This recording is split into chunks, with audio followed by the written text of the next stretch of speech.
Have you ever been in a romantic relationship with a narcissist or toxic person? It starts off feeling like a dream come true. Before you know it, the fighting and devaluing starts, and slowly but surely, you start to lose who you are. Even if it ends, the echoes of that relationship might still be haunting you to this day. Today, we will do our first episode in the song illustration series. This episode will also be a hybrid movie illustration. I will do a deep dive of Taylor Swift's song All Too Well, 10-minute version, Taylor's version, From the Vault, and its companion All Too Well short film to discuss the cycles of narcissistic abuse and how it is possible for survivors to thrive after dating a narcissist. Hi, I am Raysa, a survivor of narcissistic abuse, and I have complex post-traumatic stress disorder, and you are listening to Hello Trauma Brain, a podcast where I share my experiences living with complex PTSD. My hope is this podcast can help destigmatize mental health and provide support to anyone diagnosed with CPTSD who thinks they might have it or has a loved one with this diagnosis.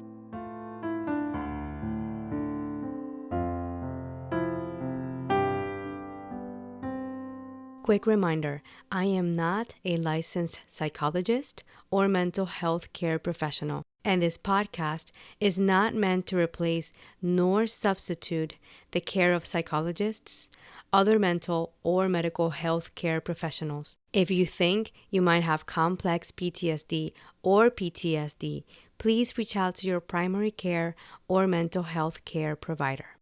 Any individuals and resources mentioned in this episode are not sponsoring Hello Trauma Brain.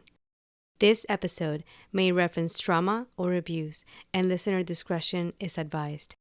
Remember, you can always pause or skip this episode at any time. And now, let's get back to the episode.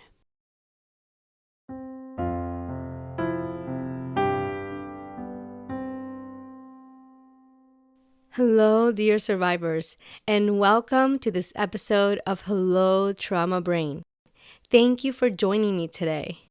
You might notice some creaking floors during today's episode, and that's because my neighbor is upstairs, and there's a lot of walking around, and that's okay. It's going to be good enough. We're still going to continue with recording this week's episode. Quick check-in. I have had quite the weird week. Recording last week's episode on symptoms of PTSD and complex PTSD, that was triggering for me. And I feel like I spent the rest of the week dealing with some things that I need to figure out. And I'm not quite done reflecting and figuring out what I want to do. But I will say that I am very grateful that in my healing journey, I have been able to find fellow survivors and at this point, people that I consider chosen family. And they are very wise souls that when I'm not seeing things clearly, they're a great sounding board to help me determine what's going on. The way we go about it is new for me. Like I am not used to that type of dynamic where I have people asking me to check in with myself. How am I feeling about things? Like usually in the past, I feel like the dynamic would be if I shared something, the other person would start just suggesting things right away or maybe dismissing me. And it's really refreshing to share something and not get dismissed or minimized or basically thrown like 50,000 things my way that I don't need to hear. So navigating that right now, and life will continue. I will have that alongside with having to do this week's episode and having to go through this upcoming week, etc. Now today, it's going to be all about Taylor Swift's song All Too Well, including the short film. Before I start, I do want to acknowledge that I am fully aware of the rumors and speculations floating around about who this song might or might not be about. And I have my own speculations too. However, for purposes of this episode, I am not talking about anyone in particular. I'm going to treat this song and this film as a fictional story. And in the credits for the short film, they refer to the characters as her, him, and then her later on. So we're going to stick to that. We're not going to associate any names whatsoever. One thing to note, if you haven't heard the song or you haven't seen the short film, I'm going to be doing a pretty deep dive with spoilers. So if you do want to expose yourself to the content before hearing this episode, by all means, you have the invitation to return back to this episode whenever you are ready to listen to it. I want to begin this deep dive with the short film first, as I think that the things they added to the short film serve as a good base for the discussion of cycles of narcissistic abuse, as portrayed in this particular example in romantic relationships.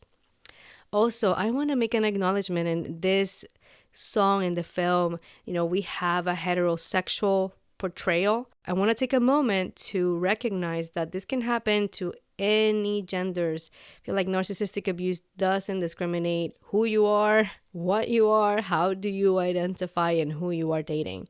So this can apply to any type of romantic relationships, regardless of the gender.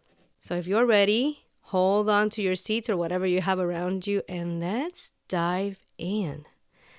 The short film begins with a quote from Pablo Neruda, and it says, "Love is so short, forgetting is so long."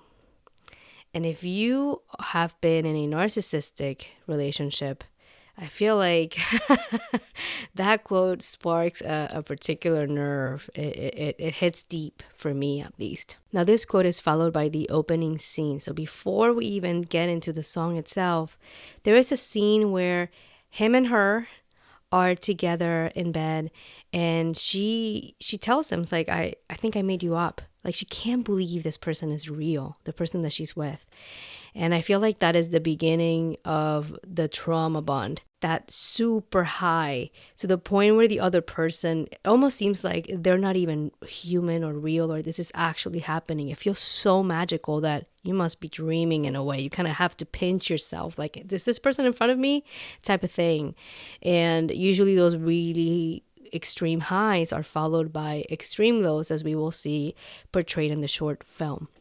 In the short film, Taylor breaks it down into different sections, and interestingly so, I'm going to give you my take of what phase of the narcissistic relationship each of those sections represent, in my opinion, of course, and taking into account that, again, I'm not I'm not an expert in this, but this is this humble survivor's opinion, or I guess take on the short film. So the first phase is an upstate escape. I think that is the quintessential portrayal of the love bombing stage, the very first stage of a narcissistic relationship. Now, in the short film, him and her are going upstate, walking through the woods, and it seems like a magical trip. They're making out pretty much like every 2 steps into the hike. It almost looks and feels too good to be true. They're so into each other too. And as you see through the film, she keeps going back to those memories of them being in the woods, having this magical time, which is euphoric recall when you start focusing on the good times. And as she is navigating the relationship, the ending of the relationship, and what her life looks after, there is a lot of going back to those first magical days when they were upstate. The next section of the short film is called First Crack in the Glass. That is your stereotypical devaluing phase in a narcissistic relationship. It starts with the scene where he invites her, or he has her over to hang out with him and his friends. And there is this moment during the interaction. They're basically sitting on this table, so the friends are all like gather around, and he's saying his jokes, and It looks like he's being very charismatic. And I actually saw the behind the scenes and Taylor does say like, be charismatic. So he's definitely being charismatic on purpose. At least it seems like that was the intention of the video anyway. And she tries to hold his hand and he puts it down. He like doesn't accept it. He like puts it down and like taps it on the top, like stay there. The way I interpret it is, you're only here when I need you to be here. Like, you don't get to have needs. It's my time. I'm shining. Don't get in the fucking way. And they actually end up having a fight later on when they're doing the dishes after the friends are gone. There is pretty much a montage they add in the short film, which to me, it was gaslighting 101. And I have to say, I couldn't help but to feel like I was looking in a mirror because I've had those fights. I've had those arguments. It felt a little bit too close to home, to be honest. In the short film, she's not talking too much. She's clearly still upset about what happened in the table when he put her hand down and how it seems like he didn't even pay attention to her much at all during the evening. He starts poking at her and he's saying things, and I'm going to paraphrase here. Things like, it's ridiculous for her to be pissed off. Like, I don't even know what I did. And the gaslighting starts with him saying something along the lines of, my friends were being nice to you. So he starts making it into an issue of her having a problem with his friends when she has no problem with the friends. And she even says that. It's like, I have no issue with your friends. I have an issue with how you treated me in front of your friends. And she points out how he ignored her. So then he deflects again. And instead of taking responsibility, accountability, and focusing on that issue that she is bringing up, then he goes into the, I don't remember, I did it subconsciously. And there is a part where she goes, you're making me feel stupid. And he says to her, you're making yourself feel that way. He even calls her crazy. He says, you're holding me hostage over this thing I can't even remember doing. And it's just that dynamic where, she's trying to bring up something that was hurtful. And he pretty much does anything but acknowledge the hurt he caused. He says he doesn't remember. Then he calls her crazy. Then, he's implying that she's being ridiculous. He keeps breaking her down. Like nothing she's saying is getting through. And I know that feeling all too well, pun intended. Once he finally wears her down and she there's a moment you can see in her face like nothing I say is gonna make a difference, and she just gives up and you can just see her shatter. He steps in and then starts saying, well, I don't want to fight. And he says, I'm sorry. I didn't count it. I should have counted it. But he says, I'm sorry a bunch of times in a row. And it's this empty, I'm sorry. Like it's not followed by, I hurt you, what I did was inappropriate or anything. He just says, I'm sorry, I'm sorry, I'm sorry, I'm sorry. And then he goes into, come on. Because the I'm sorry is not actually him apologizing. Like he has no insight into how hurtful his actions and his words were, not only with the friends, but during that fight. And he's just saying, I'm sorry to kick her off that shattered mode because it's inconveniencing him. It's making him feel uncomfortable. It's like, come on, like get out of it, because all he wants is to have it his way. And it's not really serving him to have her crying in the kitchen, upset about what he said. Because the moment she starts crying, it's probably triggering his shame. At least that's what I'm thinking. So he can't have that. And that dynamic, when you break somebody down and then you become the comfort. Now he's putting his arms around her. He's saying all these empty sorries.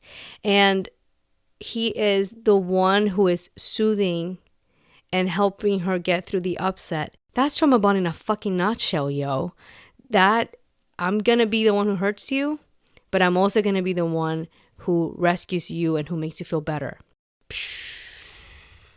That's the sound of a bomb going off. Now, another thing he does, there's a scene with a car ride.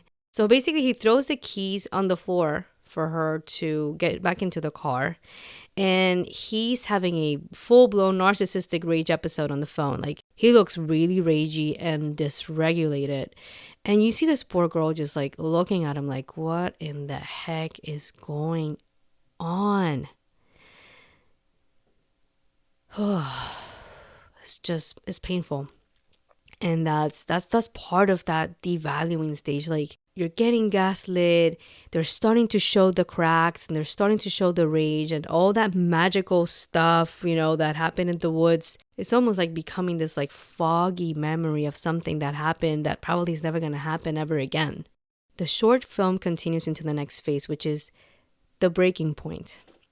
And that to me is your discard / Hoover narcissistic abuse phases, like all combined into that montage. From what I could pick up from the short film, the breakup was initiated by him. He discarded her, and it seemed to be very sudden. She looked pretty taken back, almost like confused, like how is this happening? Like, this is playing through the song, so we don't get to hear the dialogue, but in my mind I'm just imagining her going like, I thought things were going well, like what the hell is going on? And she looks so destroyed by the breakup.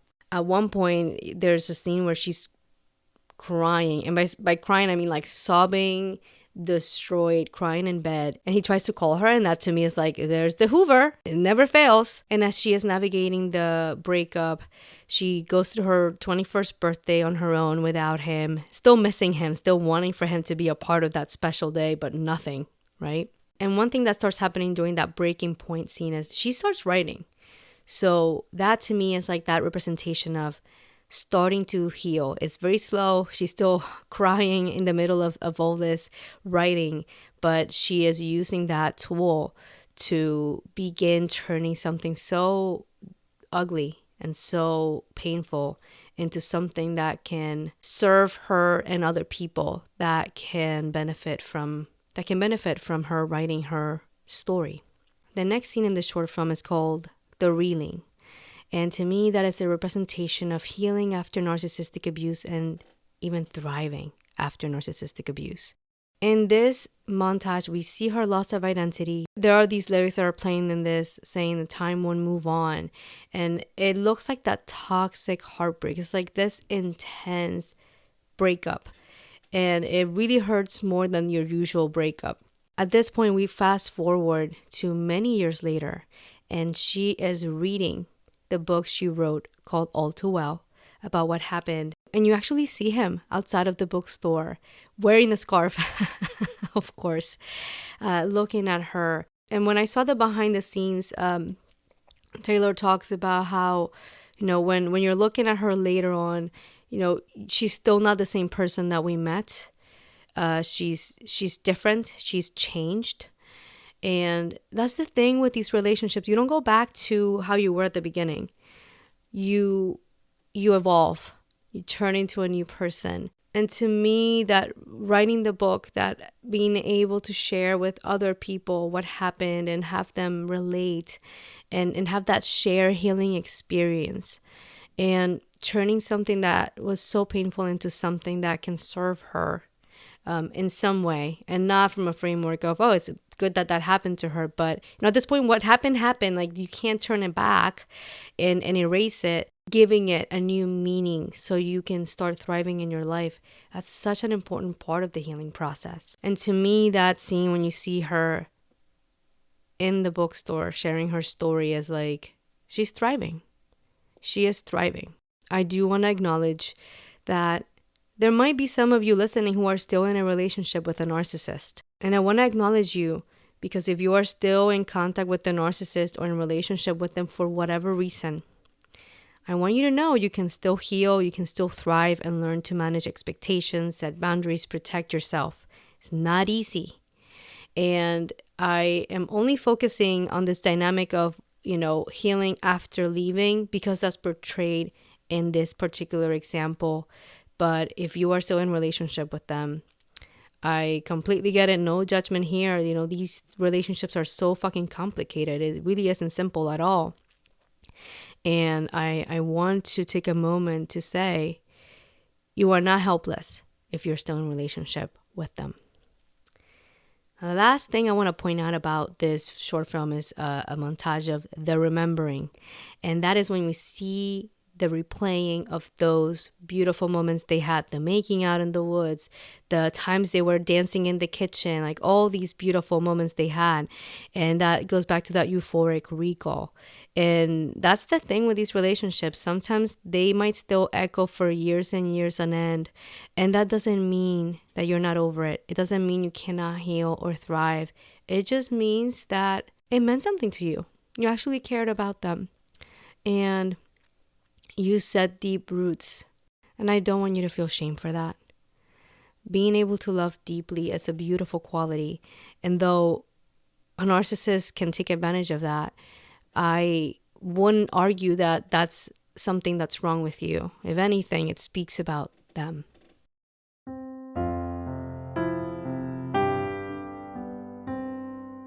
So, change of plans, survivors.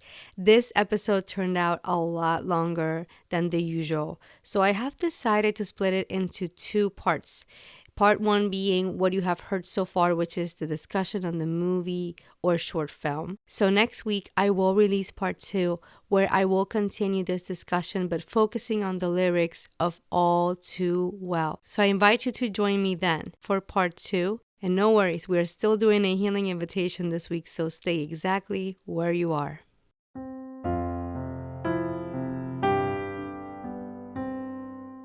In this week's healing invitation, I invite you to use a creative form to express yourself about what happened. In All Too Well, it was portrayed as writing a book, but it can be writing a song, a poem, it can be a journal entry.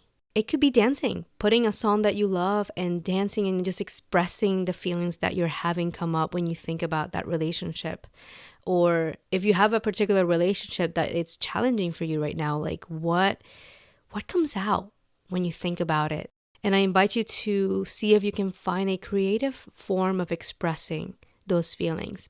This is not something that you need to publish or share with anyone. It could be something just for you. And of course, if you want to share it with someone, please do. But this is more about you starting to think about how you can transform what happened to you into something new. Please let me know how this week's invitation goes if you choose to accept it.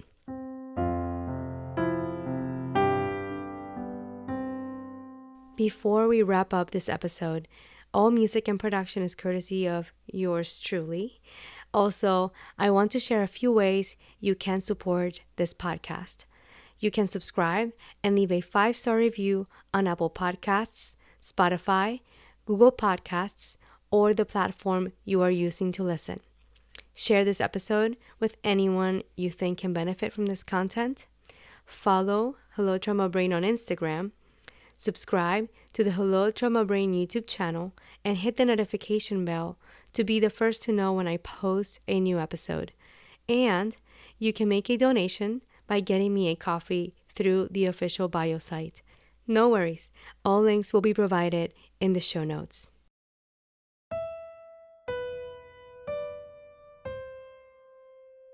Thank you for joining me today. I hope you found this episode helpful. I consider All Too Well kind of like a fall song. The look of the video is very fallish and very autumn driven. I wish you the best as you navigate healing from these relationships, taking in what happened, and finding some creative way to transform your experience into something new that could potentially begin to serve you and even others.